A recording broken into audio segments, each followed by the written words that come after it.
కావాలా అంటే ఎట్లా కావాలనుకుంటున్నారు? బీజో ఇంత ముందు ముఖ్యమంత్రులు ఎవరు బీజోలకు ఎవరు సహాయం చేయలే. ఇప్పుడు ప్రతి ఒక్కరికి సహాయం, ప్రతి కాస్ట్ కి సహాయం చేస్తాను జగన్. ఏదో వాళ్ళు చేయలే కదా, ఈయన 12 ఏళ్ళు 13 ఏళ్ళు చేశా. కానీ ఇప్పుడు మేము ముగ్గురు కలిసేసి వస్తున్నాం, మేము ఖచ్చితంగా చేస్తామని కూడా చెప్తున్నారు. చేసాం చెప్పి మాటలకి ఏమన్నా తేడా ఉంది. చేసినోడిని అనుకోవాలి కానీ చేస్తామని చెప్పి ఏం ప్రయోజనం? ఇంతకు ముందు ఏం చేసినావు? ఇంతకు ముందు నువ్వు 12 ఏళ్ళు 13 చేసినావు. ఇంతకు ముందు ఏం చేసినావు?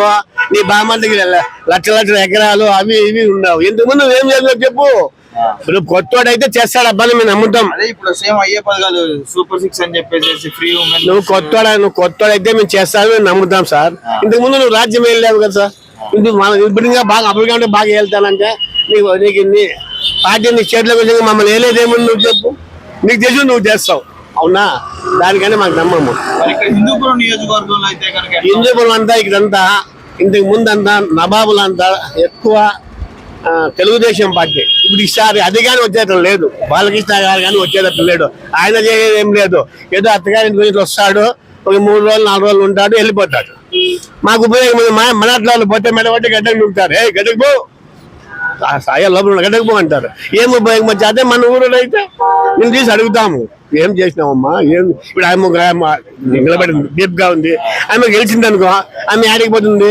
ఇటు రావాల్సిందే కదా, ఉండూరులోకి రావాల్సిందే. నువ్వు ఎక్కడ ఏం చేసినావమ్మా? అందులో పోయి మనం 10 మంది పోయి కలిపి అదే బాలకృష్ణ వస్తాడు గెస్ట్ హౌస్ లకి. మేమే పోయినాము, మమ్మల్ని ఇంట్రెస్ట్ ఉండదు వాళ్ళకి. లోపలికి పక్క ఫస్ట్ పక్కన మన గడ్డకు వెళ్ళాలి. ఇదే ముంబై వచ్చా. మేము అప్పుడు ఎవరు దగ్గర దుడ్డు రూపాయలు. ఇప్పుడు నేను టీ అమ్ముకుంటా చూడి ఎంతున్న డబ్బులు ఎందుకు? జగనన్న నాకేం లోన్ ఇలా, నేను సౌకారి. నాకు కులలోను 3 తూర్లు వచ్చింది, 18,000. మేము బలిజోళ్ళు, మేము తీసుకోలే. మాకు దేవుడు తండ్రికి ముందే ఇచ్చినాడు. అందుకని జగనన్న ప్రభుత్వం ఉంటే బీదోళ్ళు మంచోళ్ళు. దేశంలో సాహుకారులు తక్కువ, బీదోళ్ళు ఎక్కువ. బీదోళ్ళు ఓట్లు జగనానికే పడేది. నేను మనస్ఫూర్తిగా చెప్తాను. అదేమో ఓట్లు వద్దలేదు. ఇంకా మాకు జగనన్న ప్రభుత్వమే బాగుంది. ఒకవేళ ఛార్జీలు పెరిగినాయి, అవి పెరిగినాయి, నీ కూలి పెరుగుతుంది. అప్పుడు నీ కూలి 200 రూపాయలు, ఇప్పుడు నీ కూలి 500. 500లో నీకు 200 పెరిగినట్లే కదా, ముందు పెరిగినట్లే కదా. ఛార్జీ దినం బస్సులోకి వస్తాం, మనము దినం మేము బస్సులో పోతామా? అందుకని మాకు జగన్న ప్రభుత్వమే బాగుంది.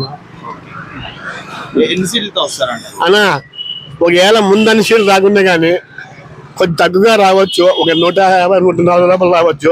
అయినా జగనన్న ప్రభుత్వం వస్తుందన్న మా దృష్టిలో. Please subscribe .news.